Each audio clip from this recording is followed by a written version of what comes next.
Alors vous devez commencer par faire un arbre qui représente la situation. Là, on a plusieurs événements, le fait de choisir une nuit en yourte ou une nuit en wagon, et ensuite le fait de choisir une nuit luxe ou une nuit gourmande. La personne va commencer par choisir, vu que comme l'énoncé est présenté, la nuit yourte ou la nuit wagon, vu que c'est la première chose dont on vous parle, pardon. Donc on vous dit que Y, c'est pour une nuit en yourte, et du coup Y bar, c'est le fait de ne pas choisir une nuit en yourte. Ensuite, vous allez faire le choix entre une nuit luxe ou non. Pareil ici.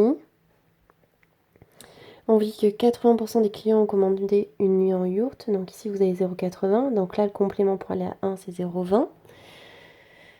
Parmi les clients possédant une nuit en yourte, 70% ont pris l'option nuit gourmande. Donc parmi eux, il y en a 60% qui ont pris... non, pardon, 70% qui ont pris une nuit gourmande. Donc une nuit non luxe. Et du coup, le contraire, il y en a 0,30 qui ont pris une nuit luxe, pour que ça fasse encore 1 là aussi. Ensuite, on vous dit parmi les clients possédant une nuit dans un wagon, 60% ont pris l'option nuit luxe. Donc là, il y en a 0,60 et du coup 40% qui n'ont pas pris une nuit luxe. Je vais essayer de monter peut-être un petit peu mon écran pour voir si ça arrête de faire des zooms comme c'est en train de le faire.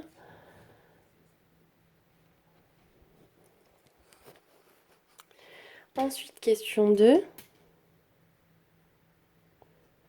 Calculer la probabilité que le client ait réservé une nuit en yourte et ait choisi l'option nuit luxe. Donc c'est la première branche. Ici, on a bien pris une nuit en yourte et une option luxe.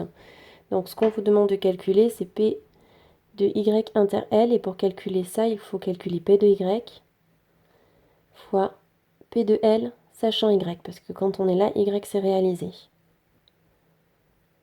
P de Y vaut 0,8. P de L, sachant Y, vaut 0,3.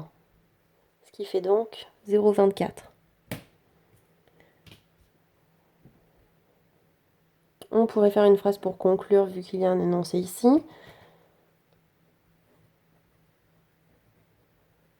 Donc cette phrase serait: la probabilité que le client ait réservé une nuit en yourte et ait choisi l'option nuit luxe est de 0,24. Justifier que P de L vaut 0,36. Alors P de L, vous le retrouvez sur ici le premier chemin, mais aussi sur le troisième chemin. Donc P de L, c'est P de Y inter L et P de Y bar inter L.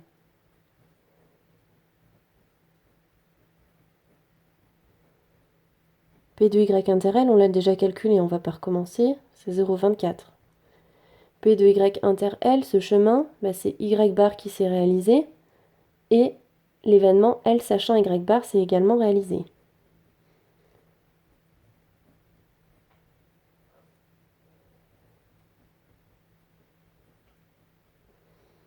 Et si on calcule ça, ça fait bien 0,36.